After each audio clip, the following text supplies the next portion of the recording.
ეთერშია ხაზის რადიო. მოისმინეთ ამბები წარსულიდან. FM 94.7.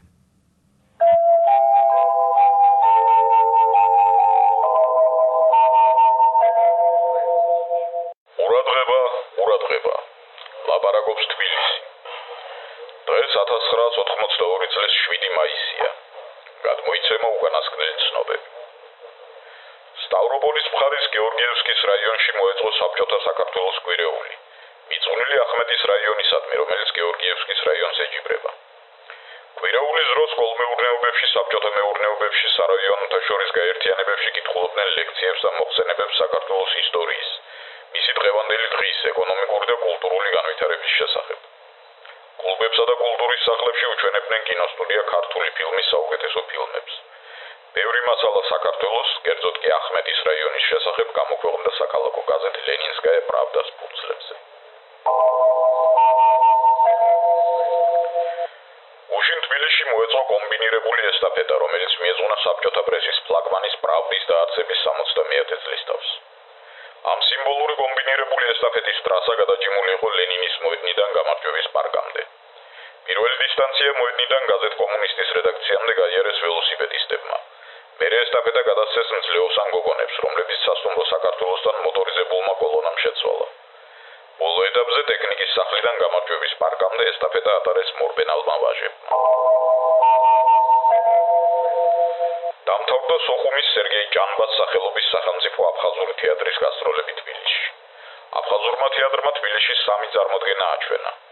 შალოდია ჯინჯალის წყაროს ხმა, ოტია იოსელიანის სანამურემი გადაბრუნდება და ლეონიდ ილიაძე ბრეჟნევის ნაწარმოების მიხედვით შექმნილი სპექტაკლი აღორძინება.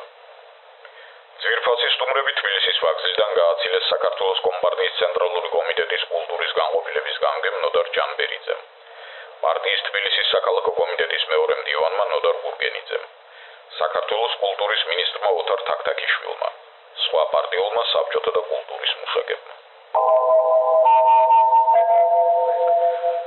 არგენტინის მთავრობა ოფიციალურ კომუნიკეში იტყობინება, რომ ჩაიძირა ინგლისის წყალქვეშა ნავის მიერ დადორბედებული კრეისერი გენერალ ბელგრანო, რომელზეც ეკიპაჟის 1043 წევრი იმყოფებოდა. ჯერჯერობით გადარჩენილია 123 კაცი. 10 მეტრიანი ტალღებიდან ისლი აძნელებს სამაშველო სამუშაოებს. გენერალ ბელგრანო 1938 წელს აიგო ამერიკის შეერთებულ შტატებში. 1951 წელს ის არგენტინამ შეიძინა. ეს იყო ერთადერთი ამერიკული ხომალდი, რომელიც პერლ ჰარბორში გადარჩა. საკავშირო ჩემპიონატის მატჩში თბილისის დინამომ საკუთარ მოედანზე მიიღო დონეცკის შახტიორი. დინამოელებს საკუთარ ნაკრებში გაწეული ჩივაძე, სულაკველიძე და შენგელია, ტრავმირებული გუცაევი და ყიფიანი. ამიტომ მათ პირველ ტაიმში მნიშვნელოვნად გაუჭირდათ და საკუთარ კარში 2 გოლი მიიღეს. შესვენების შემდეგ დინამოელები მნიშვნელოვნად გააქტიურდნენ და 54 წუთზე წაავა.